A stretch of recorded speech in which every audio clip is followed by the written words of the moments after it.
جب آپ کی توجہ اللہ کی جانب، میرے نبی پاک صلی اللہ تعالی علیہ وسلم نے فرمایا ہر چیز اپنے رب سے مانگ، ہر چیز مانگ، ہر چیز مانگ۔ یا رسول اللہ کیا کچھ؟ میرے محبوب نے فرمایا تیرے گھر میں نمک بھی ختم ہو جائے تو وہ بھی اپنے رب سے مانگا کر۔ تو مانگنا، وہ تجھے دے گا، تو اس کی بارگاہ میں کشکول طلب دراز تو کرنا۔ اور ترمذی شریف میں عجیب لفظ ہیں، رسول کائنات نے فرمایا، رب کریم فرماتے ہیں جب میرا بندہ ہاتھ اٹھاتا ہے نا تو مجھے حیا آتی ہے کہ میں خالی کیسے لوٹا دوں اس کے۔ اتنے بڑے بادشاہ کی بارگاہ میں، او بھائی لوگوں سے عزتیں تلاش کرتے ہو تو وہ کیا تمہیں عزت دیں گے؟ وہ تو کل اچھا کہتے ہیں پرسوں برا کہنے لگ جاتے ہیں۔ لوگوں کے سامنے گڈ بک میں آنا چاہو گے تو وہ تو سویرے تمہارے بارے میں کچھ کہیں گے، شام کچھ اور کہیں۔ اپنی روحانی زندگی آباد کریں، اپنے مسلح کو وقت دے، اور دنیا سے چھپ کر اس موبائل کو بند کر کے اور اپنے آپ سے بھی چھپ کے اور تنہا ہو کے چھپا کے سارا کچھ اپنے آنسو اپنے رب کی بارگاہ میں پیش کریں، اس کے حضور حاضری دیں۔ سنو نا ترمذی کی حدیث، اور اسے یاد رکھنا، نبی پاک علیہ السلام نے فرمایا اپنے دکھ لوگوں کے سامنے نہ بیان کرنا، سیٹھوں نوابوں کو نہ بتاتے پھرنا، دنیا داروں کے سامنے جا کے نہ رونا کہ میں تکلیف میں ہوں۔ اور میں اگر دنیا داروں کو دکھ بتاؤ گے رب تمہیں کبھی غنی نہیں کرے گا، اور لوگ ہیں کہ الٹا مذاق اڑائیں گے۔ آپ کی جس سے بڑی پکی یاری ہے نا، پکی، وہ تب تک پکی ہے جب تک آپ نے 50,000 مانگا نہیں، اور جس وقت آپ نے کہہ دیا کہ میں مجبور ہوں میری مدد کر تو پھر ختم ہو گئی دوستی۔ لوگوں کے تعلقات آپ کے ساتھ تب تک ہیں جب تک آپ ان سے کوئی ضرورت وابستہ نہیں کرتے۔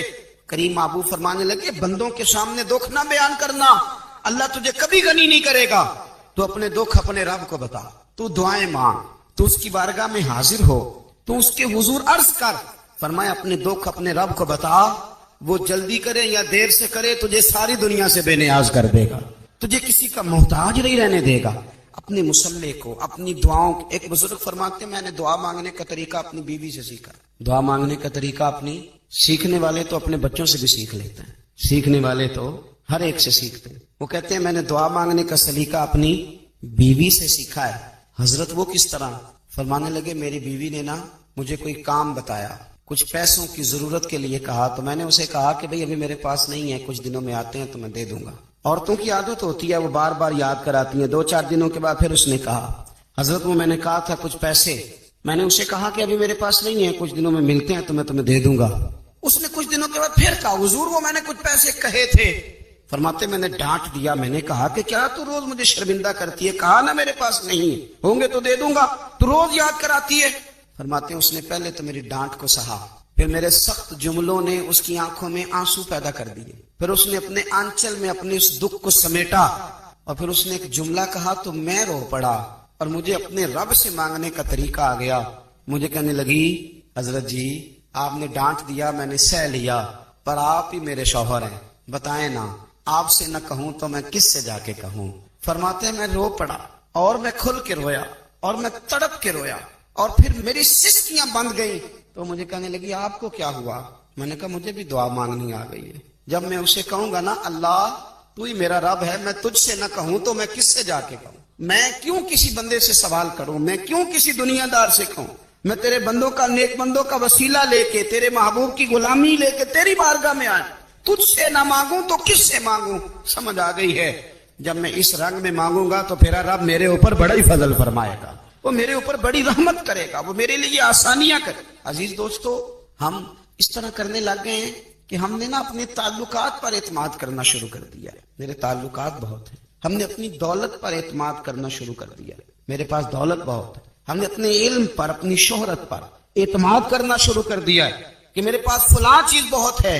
یاد رکھنا جب بے نیاز اپنی صفت بے نیازی دکھاتا ہے تو بڑی بڑی دولتوں والے مجبور نظر آتے ہیں۔ بھائیو جب انسان کا رشتہ اپنے مالک کے ساتھ ہوتا ہے پھر تو غم بھی کچھ نہیں کہتے، پریشانیاں بھی کچھ نہیں کہتی، پھر تو زندگی صبر والی، پھر تو زندگی توکل والی، پھر تو زندگی بھروسے والی، پھر انسان اپنے آپ کو رسوا نہیں کرتا، دنیا داروں سے امیدیں اس کی ختم ہو جاتی، امیدیں اللہ رسول سے لگا لیتا، مضبوط ہو جاتا ہے، مضبوط، طاقتور ہو جاتا ہے، خوددار ہو جاتا ہے، باوقار باعزت ہو جاتا ہے۔ حضرت بہلول دانا رحمت اللہ علیہ بیٹھے تھے تو ہارون رشید حج کر کے آ رہا تھا، تو رستے میں حضرت شیخ سے ملاقات ہو گئی، تو السلام علیکم کے بعد کہنے لگا حضور کوئی حکم ہو تو بتائیے گا۔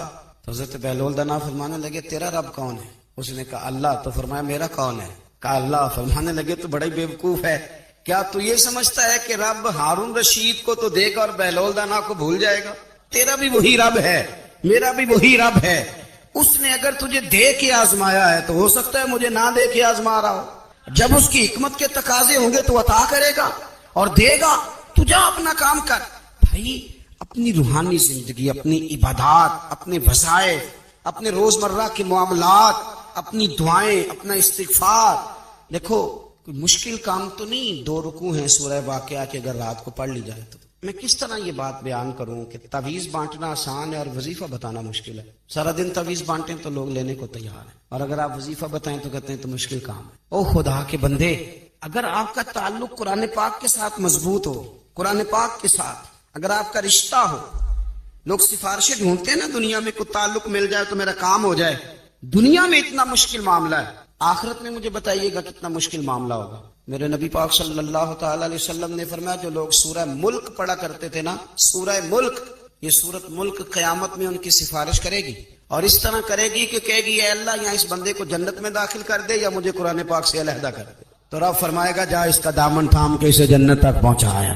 آپ بات کو سمجھیں, جب آپ کے تعلقات اپنے معاملات کے ساتھ مضبوط ہوں گے, یہ نبی کریم نے وعدہ کیا ہے کہ تو سورت واقعہ پڑھ تیرے گھر میں فاقہ نہیں آئے. حضرت عبداللہ ابن مسعود رضی اللہ تعالیٰ عنہ بیمار تھے تو حضرت عثمان غنی رضی اللہ تعالیٰ عنہ تیمارداری کے لیے تشریف لے گئے اور جا کر کے کہا کہ آپ بڑے بیمار ہیں, آپ کی بیٹیاں زیادہ ہیں, میں چاہتا ہوں کہ خزانے میں سے کچھ مدد کروں.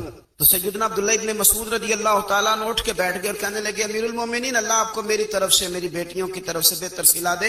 میری بیٹیوں کو کسی خزانے کی ضرورت نہیں, میں نے انہیں خزانہ دے دیا ہے. کہا جناب آپ نے کون سا خزانہ دیا ہے, میں آپ کے مالی معاملات کو جانتا ہوں. تو فرمانے لگے امیر المومنین, میرے نبی کریم نے فرمایا ہے جو سورت واقعہ پڑھے اسے کبھی فاقہ نہیں آتا. میں نے بیٹیوں کو یاد کرا دی ہے, یہ خزانہ میں نے انہیں دے دیا ہے. وہ سارے والدین سنیں جو بیٹیوں کے لیے پریشان رہتے ہیں.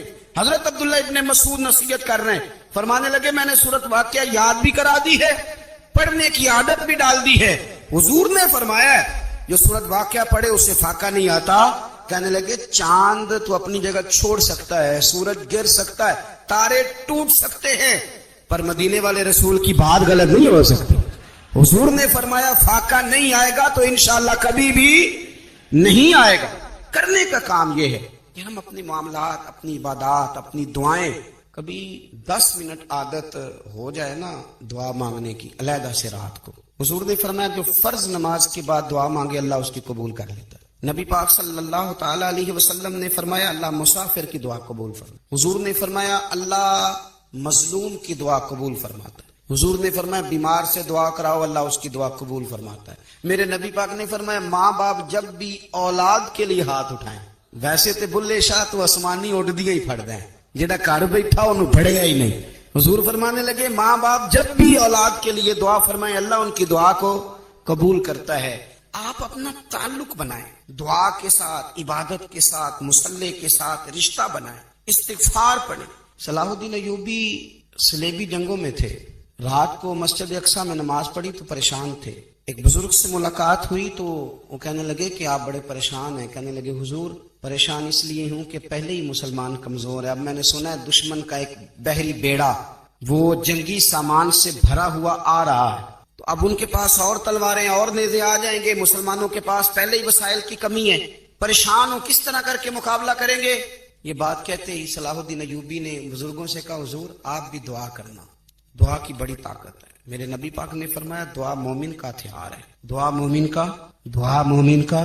حضور نے فرمایا تقدیر کو سوائے دعا کے کوئی چیز نہیں بدل سکتی. دعا مومن کا ہتھیار ہے, یہ کافر کے پاس کوئی نہیں, یہ ہتھیار ہے مومن کا.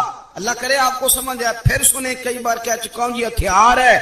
کافر کے مقابلے میں جو تیرے پاس سب سے بڑا ہتھیار ہے وہ دعا ہے. دعائیں کرانی چھوڑ دی, کرنی چھوڑ دی, لینی چھوڑ دی. حضرت سیدنا انس بن مالک رضی اللہ تعالیٰ عنہ فرمایا کرتے تھے میں نے وہ رنگ دیکھا ہے جب حضور دعا مانگتے تھے اور حضور کی مقدس آنکھوں میں آنسو بھی ساتھ ہی بہا کرتے تھے, میں نے وہ انداز دیکھا. تو صلاح الدین ایوبی بزرگ سے کہنے لگے آپ بھی دعا کیجیے, اور خود رونے لگے اور سر سجدے میں رکھ کے رونے لگے, اور عشاء سے لے کر فجر تک روئے, خوب روئے. صبح وہ بزرگ آئے تو صلاح الدین ایوبی کا خوبصورت اور ہنستا ہوا چہرہ دیکھا. کہنے لگے آپ بڑے خوش ہیں، رات تو میں نے بڑے روتے ہوئے دیکھا تھا. تو کہنے لگے حضور وہ جو بحری بیڑا آ رہا تھا نا وہ پانی میں ڈوب گیا ہے، اب وہ نہیں آ رہا، ابھی خبر آئی ہے تو میں بڑا خوش ہوں. بزرگ کہنے لگے اٹھ سینے سے لگ اور سن ایک بات، وہ بحری بیڑا پانی میں نہیں ڈوبا، وہ تیرے آنسوؤں میں ڈوب گیا ہے. وہ جو تو رات رویا ہے نا رب کریم کی بارگاہ میں تو وہ ڈوب گیا ہے. بھائی اپنا مصلے کا، عبادت کا، وظائف کا، اللہ اللہ کا سلسلہ اس کو مضبوط کرے، اپنی دعاؤں کے تعلق کو مضبوط کرے. دعائیں بڑے انقلاب برپا کر دیتی ہیں. ہم تھوڑے تھوڑے نا جب سے خشک ہوئے ہیں نا، خشک، اور میری تو جماعت ہی صوفیاء کی جماعت تھی. ہم تو داتا علی اجمیری کی جماعت سے، ہم تو خواجہ اجمیری کی جماعت سے، ہم تو شیخ احمد فاروق سرہندی کی جماعت سے، ہم تو صوفیاء کی جماعت. ہماری جماعت نے بھی وہ تعلق جو ہمارے بزرگوں نے بنایا. بزرگ اللہ کے قریب کیسے جاتا ہے؟ تو ہمارے یہاں نا بہت سارے لوگ کہتے ہیں جی نظر ہو گئی تو کام ہو گیا. بھائی جو بخاری مسلم میں طریقہ ہے نا اللہ کا قرب پانے کا وہ تو نفل ہے. نبی کریم علیہ الصلوۃ والسلام نے فرمایا بندہ نفلوں کے ذریعے رب کے قریب جاتا ہے، اور اتنا قریب جاتا ہے کہ پھر اللہ اس کی زبان بن جاتا ہے، اللہ اس کی آنکھیں بن جاتا ہے، کان بن جاتا ہے، ہاتھ اور پیر بن جاتا ہے. تو یہ تو عبادت ہے، یہ تو اللہ کی بارگاہ کی حاضری ہے جو آپ کو اللہ کے قریب کرے گی. تو اپنے نماز کو اہمیت دے کے ادا کریں، نمازیں موبائل بند کر کے ادا کریں. دیکھیں نا کچھ لوگ کہتے ہیں مجھے ٹائم نہیں ملتا نماز کا، تو میں کہتا ہوں یہ آپ نے بڑی جرت کی بات کی ہے. مجھے کو میرا پیر بھائی کہہ دینا میرے پاس ٹائم نہیں ہے آپ کو ملنے کا، تو میں کہتا ہوں آج کے بعد آنا ہی نہ. تو کیا سمجھتا ہے تو وہ بڑا آدمی ہے، تیرے پاس ٹائم نہیں ہے اور ہمیں ملنے کا ٹائم موج کا. تو آپ نے اللہ رسول کو کہہ دیا ٹائم نہیں. اور عجیب فلسفہ ہے نا، کہا جائے نماز پڑھنے آؤ تو کہتے ہیں کپڑے ٹھیک نہیں، اور کہا جائے کہ آؤ ذرا دعوت پہ چلیں تو کہتے ہیں ایک منٹ ٹھہر میں کپڑے بدل کے آیا. نماز کے لیے کہا تو کہتا ٹھیک نہیں، دعوت کے لیے کہا تو کہتا میں ذرا تیاری کر لوں، یوں جانا مناسب نہیں. یہ معاملہ ٹھیک نہیں. رب تو فرماتا ہے کہ جب تم مسجد میں آئے تو زینت اختیار کر کے آ، خوب ذوق سے دعا مانگے، خوب شوق سے نماز پڑھے، خوب استغفار کا مزاج بنائے. استغفار اس بات کا ہے کہ دیکھیں نا یہ رسول پاک علیہ السلام کا فرمان، یہ حدیث امام راضی نے لکھی ہے، اور نبی پاک کی فرمان کے لحاظ سے جو چیز ہمارے سامنے آئے نا اس پر ہماری آنکھیں بھی کھل جانی چاہیے، دل بھی کھل جانا چاہیے کہ کوئی خاص ہی بات تھی جو حضور نے بیان فرمائی صلی اللہ علیہ وسلم. سرکار دو عالم علیہ السلام نے فرمایا ایک آدمی نے 500 سال بغیر ریاکاری کے اللہ کی عبادت کی. کتنے سال؟ 5 سال نہیں ہوتی بغیر ریاکاری کی. تہجد پڑھنے والا جب تک 6 لوگوں کو بتا رہا نا دے تہجد پڑھی ہے، اتنی دیر تو تہجد آگے بڑھتی نہیں، کم از کم 6 بندوں کو پتا ہونا چاہیے. اور میرے جیسے حاجی نمازیوں کا تو دل کرتا ہے کہ وظیفے پہ بندہ رکھا جائے جو تعریفیں کرے صبح شام. حاج صاحب کی کیا بات ہے، حضرت صاحب کی وظیفہ دیں گے اس کو مہینے کا، وہ تعریف کرے کھول کے کہ آپ کی بڑی بات. یہ مرض ہے، تعریف سننا نا یہ بیماری ہے، اس نے جھوٹ کو جنم دیا ہے، بہت بڑا مرض ہے. حضرت سعدی نے اس پر بہت بڑے مقالہ جات لکھے ہیں اور فرماتے ہیں یہ مرض کچھ لوگوں میں بہت زیادہ ہوتا ہے. ایک امیروں میں، امیر لوگ ناراض نہ ہو جائیں پر انہوں نے کہا ہے تو کوئی حکمت ہوگی نا، امیروں میں تعریف سننے کا مرض بہت زیادہ ہوتا ہے. فرماتے ہیں کہ بادشاہوں میں اور تیسرا عورتوں میں، ان میں یہ بیماری بہت زیادہ ہوتی ہے. کوئی تعریف نہ کرے تو خود اپنی کرنی شروع کر دیتے ہیں، خود ہی کہہ دیتے ہیں کہ کیا بات ہے، میرے ابا جی تے وہ تے 100 وال چلدا سی تے 150 بندہ ٹکر کر، ابا جی دی چھڈ تو دس تیرے کنے چل دے، تیرے کو کنے بندے روٹی کھانے، اپنی بات کرنا. اقبال کہتے تھے تو وہ آباد تمہارے ہی مگر تم کیا ہو، ہاتھ پہ ہاتھ درے منتظر فردا. ابا جی کی دادا جی کے چھوڑ اپنی کر، ہمیں تو تیرا پتہ ہے تو اپنی بات کر، تیرے اندر بھی کوئی چیز ہے کہ نہیں. ابا دادا تو سب کے بڑے، حضرت آدم کی اولاد ہے تو حضرت آدم نبی تھے، تو باپ دادا تو سب کے بڑے بڑے ہی ہیں. بات یہ ہے کہ اپنی بات کرنی چاہیے نا. تو یہ بیماری ہے، یہ نقص ہے. 500 سال بغیر ریاکاری کی عبادت، اور بیان میرے نبی کریم علیہ السلام فرما رہے ہیں 5 بولیے، یہ بہت بڑا مسئلہ ہے. دکھاوا نہ ہو، ریاکاری نہ ہو. ہم مجالس میں جاتے ہیں نا جناب محافل میں تو لسٹ ملتی ہے، یہ چوہل صاحب نے صدارت ہے، انہوں نے خصوصی تعاون کیا ہے، تو یہ فلانے صاحب ہے تو ان کا بھی نام لینا ہے. تو میں کبھی کبھی کہہ دیتا ہوں کہ یار آپ نے تو کہا تھا یہ نبی پاک کی تعریف کی محفل ہے اور یہ آپ نے لسٹ لگا دی ہے پوری تعریف کرنے والوں کی. کچھ ضروری ہے کسی کا نام لینا اور اس کا جناب ذکر کرنا اور اشتہار پہ اس کی فوٹو آنا، یہ کچھ ضروری ہے؟ ویسے بھی کوئی اچھا لگتا ہے کہ نبی پاک کے نام کی محفل اور میں صدارت کر رہا ہوں؟ ڈرنا چاہیے نا مجھے اللہ تعالیٰ. حضور کی محفل اور میری صدارت، اس پر کبھی غور کرے. اگر کوئی راہ طریقت کا مسافر ہوگا تو تڑپ جائے گا کہ نبی پاک کے نام کی محفل اور سرپرستی ایک ایسے آدمی کی جس کو وضو تک نہیں کرنا آتا، کیا معنی دار ہے؟ وہ دھندا ہے باز اللہ تعالیٰ، جس کا جو دل کرے وہ کرتا جائے. 500 سال بغیر ریاکاری کی عبادت کی، 5 بڑا مشکل ہوتا ہے. حضور فرماتے ہیں یہی بندہ جب اللہ کے حضور کھڑا کیا جائے گا تو رب کریم اس سے کہے گا کہ چلو اس کو میرے فضل سے جنت میں لے جاؤ، تو عرض کرے گا مالک فضل تو ٹھیک ہے پر 500 سال لگائے میں نے، 5 وہ مولوی صاحب میری طرح کے بیچارے جو امام مسجد ہوتے ہیں نا، تو وہ بھی کہتے ہیں جب میں آیا تھا تو 30 بچے تھے مسجد میں، اب 80 ہو گئے۔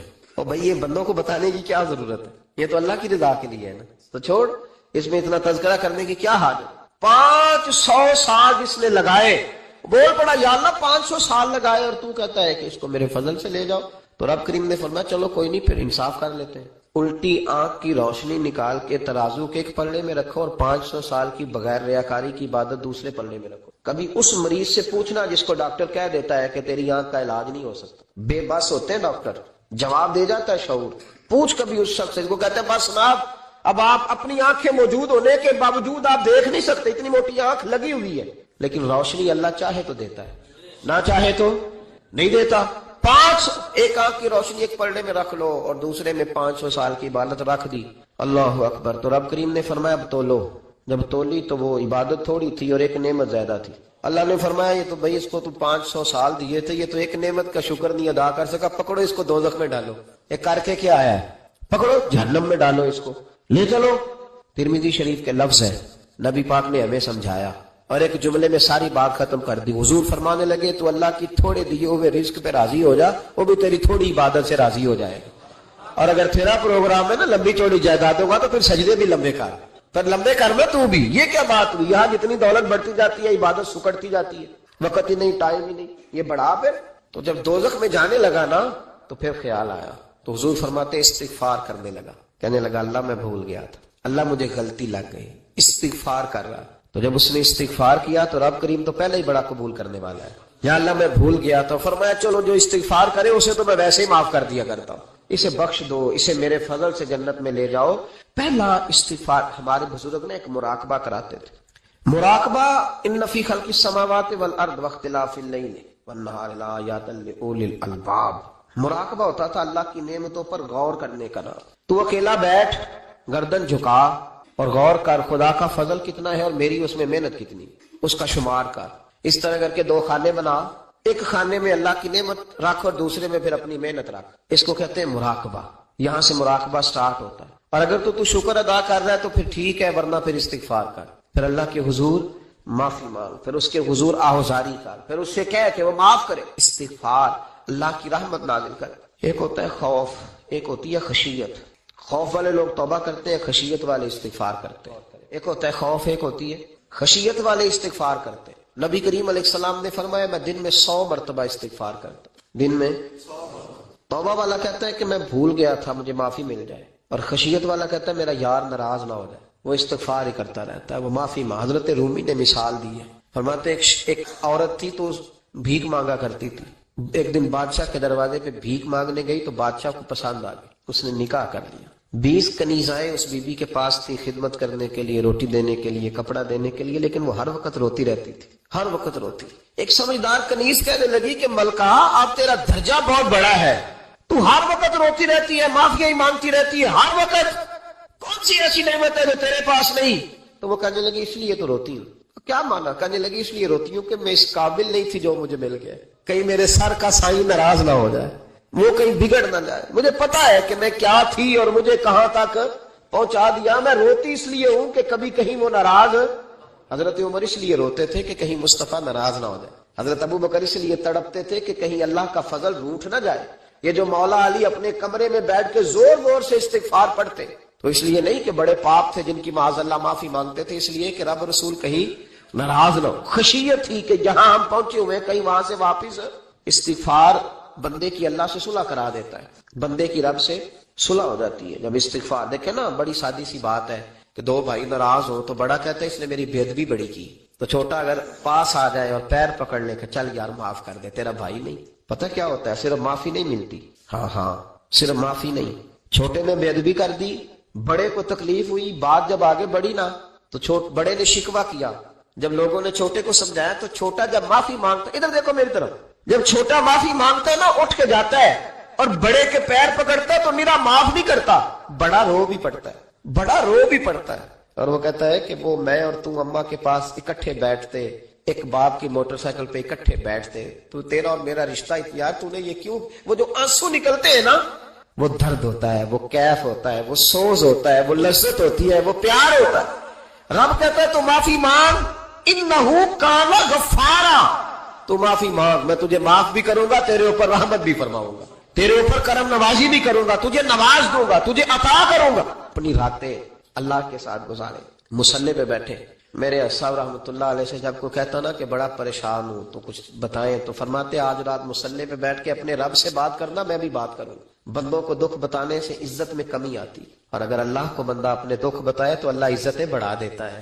ترمذی شریف کی حدیث ہے، نبی پاک علیہ السلام نے فرمایا اگر تو دنیا داروں کو دکھ بتائے گا تو اللہ تجھے غنی نہیں کرے گا، اور اگر تو اپنے رب کو بتائے گا تو اللہ بڑی جلدی تجھے دنیا سے بے نیاز کر دے، تجھے لوگوں کی ضرورت نہیں رہے گی۔ استغفار کریں، کثرت سے کریں، ذوق سے کریں، مصلی آباد رکھیں، ہر شے دیکھو نا، جس طرح کھانے کی میز آباد رہتی ہے، بستر آباد رہتا ہے، ہمارے دیگر معاملات، اگر مصلی نہ آباد رہے تو روح بے چین رہتی، طبیعت بے قرار رہتی ہے۔ انسان، میں نے دیکھا ہے بڑے بڑے سمجھدار لوگ پاگلوں جیسی زندگی گزار رہے ہیں، بولتے جا رہے ہیں، بولتے جا رہے ہیں، بولتے جا رہے ہیں، ایسے کسی کو کوئی خبر کہ 6 فون اٹھائے ہوئے ہیں، ایسے جیسے ڈسٹرب ہو گئے مینٹلی طور پر۔ وجہ کیا ہے کہ ان سے جان نہیں چھڑاتے۔ کبھی سارے موبائل بند کر کے نا، سارے بچے ہر چیز سائڈ پہ کر کے مصلی پہ بھی آنا چاہیے۔ اور مالک تو بڑا ہی قریب ہے، اللہ تو بڑے ہی کنز المال کی حدیث سنا کے بعد سمیٹتا ہوں۔ نبی پاک صلی اللہ تعالی وسلم فرماتے ایک شخص تھا بنی اسرائیل میں، بڑا مالدار تھا، تو پھر اس پہ غربت آ گئی۔ جب غربت آئی تو رو پڑا، کہنے لگا اے اللہ میں غریب ہو گیا ہوں، میری مدد فرما، میں نے بڑی نافرمانی کی ہے تیری۔ مالدار جب تھا تو بڑی موج کر، یا اللہ میں نے بڑی اب نہیں کروں گا، مجھے اس غربت سے نکال۔ تو اللہ نے فرشتوں سے کہا کہ دے دو جو مانگتا ہے۔ تو فرشتے کہنے لگے یا اللہ یہ توبہ کر کے نہیں آیا، ڈر کے نہیں آیا، یہ تو الجھ گیا تب آیا ہے، یہ تجھ سے ڈر کے ہوتا ہے نا ایسے کہ لوگ اللہ سے نہیں ڈرتے جتنا غربتوں سے معاذ اللہ ڈرتے ہیں۔ یا اللہ یہ تو وہ الجھ گیا تب آیا۔ تو اللہ نے فرمایا پتہ مجھے بھی ہے، لیکن آ تو گیا ہے نا، چلو دے دو۔ تو کہا یا اللہ اگر دے دیا تو دوبارہ نہیں آئے گا۔ فرمایا اس کا بھی مجھے پتا ہے، تم دے دو۔ اسے دے دیا۔ جب دولت مل گئی نا تو کہنے لگا اوہو وہ تو میں نے اس طریقہ سے استعمال کیا اس لیے کامیاب ہو گیا۔ پھر کچھ وقت گزرا تو پھر الجھ گیا، پھر قرضے چڑھ گئے، پھر سارے علاج کر، کہنے لگا یا اللہ اب نہیں کرتا، اب معاف کر دے۔ 70 دفعہ توبہ کی اور 70 دفعہ توڑی۔ حبیب کریم فرماتے ایک دن بستر پہ تھا، آسانی تھی، 70 دفعہ فرشتوں نے کہا یا اللہ یہ جھوٹا ہے، جھوٹ بولتا ہے، یہ تو غربت ہے، یہ تو تیری بارگاہ میں آیا ورنہ کبھی نہ آتا، بیمار ہوا ہے تو آیا، اس کا تو بچہ بیمار ہوا ہے تو آیا ورنہ کبھی نہ آتا۔ 70 دفعہ توبہ توڑی۔ ایک دن رات کو بستر پہ لیٹا تھا، دولتیں بھی تھی، آسانیاں بھی تھی، دل میں خیال آیا میں کتنا جھوٹا ہوں، جب الجھ جاتا ہوں تو اس کے دروازے پہ جاتا ہوں اور وہ کتنا قریب ہے، مجھے خالی نہیں لوٹاتا۔ تڑپ اٹھا، آنسو نکل گئے، اٹھ کے مصلی پہ کھڑا ہوا تو رب کریم نے فرشتوں سے فرمایا کھول کے دیکھو دروازے، آج یہ غربت کی وجہ سے نہیں آیا، آج میرا بن کے آیا ہے۔ تو یا اللہ پہلے تو دولت دیتا تھا، آج کیا دے گا؟ تو محبوب فرماتے اللہ فرماتے ہم نے اسے بغیر حساب کتاب جنت عطا کرو۔ استغفار کریں، اس کے حضور حاضری دیں۔ جس طرح سارا کچھ چھوڑ چھاڑ کے لوگ کہتے ہیں کہ 1 مہینہ میں نے کسی سیاحتی مقام پہ رہنا ہے، میں نے اب کسی ٹھنڈے علاقے میں چلے جانا ہے، برف باری دیکھنی ہے، سیر کرنی ہے، 10 دن کی چھٹیاں وہاں گزارنی ہے، چلو 7 چھٹیاں وہاں گزار لو، 3 دن اپنے اللہ کے ساتھ گزارو، روزے رکھو، دن کو رات کو قرآن شریف پڑھو، تلاوت، کچھ وقت دو اللہ کے ساتھ حضور پر درود و سلام بھیجنے کے لیے، نبی پاک کی نعت کے لیے، اذکار کے لیے، بزرگوں کے لیے، پھر دیکھنا اللہ روح کو کتنا سکون دیتا ہے۔ آخر دعوانا الحمدللہ رب العالمین۔